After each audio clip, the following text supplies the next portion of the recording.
तर माझा मुलगा आला होता शाळेमध्ये, मी त्याचं होमवर्क करून घेत होते आणि पोरांसोबत आपण नाही होमवर्क केला तर ते काही होमवर्क करत नाही आहे. त्यामुळे मी त्याचा आता होमवर्क करते, त्याला दाखवते की असं असं लिही बाबा. तर तो एवढा त्रास देतो ना की होमवर्क करायत एवढं बोलते की तो होमवर्क करायचं सोडून बाकीच्या गोष्टींना जास्त इंटरेस्ट देतो. तर ते एवढा मला त्रास देत होता ना, त्याचं रोजचं जे होमवर्क करायला बसलं की त्याच्यासोबत मलाच अर्धं करावं लागतं. मला दाखवावं लागतं असं कर तसं कर, तेव्हा तो करतो थोडंफारसं. नाहीतर तोंड दुखायला लागतं त्याला एवढं सांगून की बाबा कर, कर, कर. तो काही करतच नाही. तर हे आता मी त्याचा होमवर्क घेऊन घेतला आहे. आता मी आले किचनमध्ये माझा एवढा पसारा पडला होता ना, भांड्यांचं जेवण वगैरे झालं होतं सगळं. तर मला एवढं पसारा होता ना कधी आवरून असं झालेला.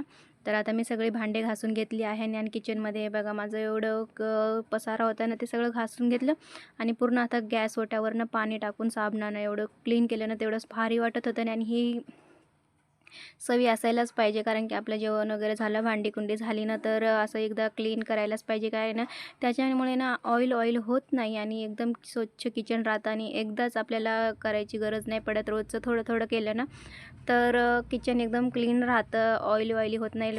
फरशी वगैरे असते ती, गॅस ओटा वगैरे एवढं घाण होत नाही आहे. त्यामुळे जेवण झालं की थोडंसं असं हात मारला ना की बरं पडतं. त्यामुळे ना रोजचं थोडंसं हात आपण लादी वगैरे पुसतो ना, त्यावेळेस थोडंसं मारून घ्यायचं. त्याने काय होतं, आपलं जे ट्रॉल्या वगैरेंचं असतं ना, ते एकदम क्लीन होऊन जातं. तर मी आता सगळीकडे थोडंसं पुसून घेतलं. आता हॉलमध्ये याचं होमवर्क वगैरे झालं होतं.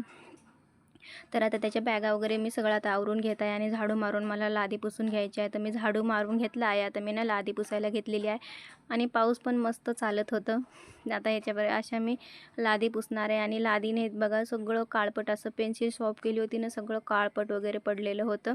त्यामुळे मला थोडंसं जास्तच टाईम लागला लादी वगैरे पुसायला, कारण की घासून पुसायची होती.